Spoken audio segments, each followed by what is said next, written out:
we got this little mandolin.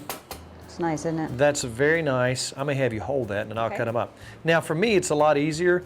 I'll go ahead and have you trim these guys up. We're gonna cold pack some carrots. What does that mean? These go directly into the jar. That's cold packing. We're gonna take our boiling water. You wonder why the steam was rising here, because this water is boiling. We're gonna pour onto those carrots, then we're gonna put a little bit of salt.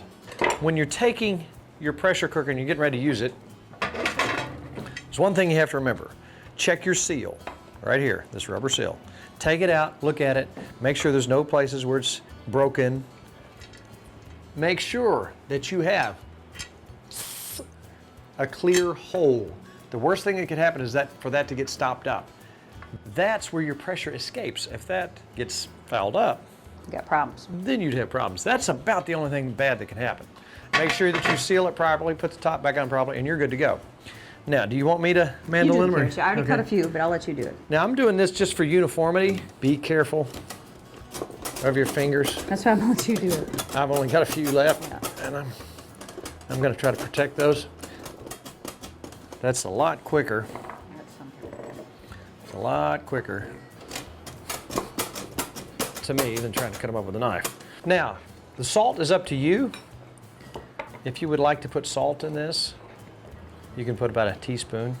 Now, do you have to cook these first, or you could just boil them? These are raw packed. You can hot pack them. If you'd like to hot pack them, you can boil them for 5 minutes, stick them in here. Okay. But like raw this better. packing, Easier. to me, it's a lot easier. That's Now, what we're gonna do That's is it. take our hot boiling water. We're gonna put just enough in there to cover that. And we want about 1 inch headspace, so that's about right. Now, obviously, your jars need to be sterilized. You need to be very careful. Make sure that there's nothing on the top of your jar that will keep that from sealing, and you're pretty much good to go. Now, if you look at our Hoosier cabinet back there, you see all our food back there stored nicely. I love to look at it after we've processed it. To me, it's just pretty to look at, especially when you got a bunch of it. That seems too simple. That's it? That's it. Wow. Now, from here, in a little while, we're gonna put our non-cooked ones right over here. Okay. From here to the pressure cooker in just a little while.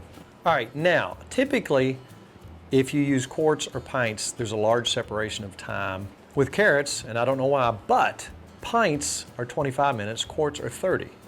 Now, with potatoes, it's different, and corn, it's different, and other things are different. But, into the counter, repeat the process. Now, we're gonna talk about most pressure cookers. That's a Presto 16 quart. This is your little ring. All right, your jiggler, or your weight, that's 5 pounds. That's 10, according to elevation. In Kentucky, most times it's gonna be 10. That's 10 pounds right there, 10 pounds pressure. When that goes on top, we're gonna step through this again. Go ahead and seat that over there, if you will. You heat that up. Once you see steam coming out the top, you know you're good because you're not plugged up. That's a good thing. You wait about 10 minutes till all that steam comes out.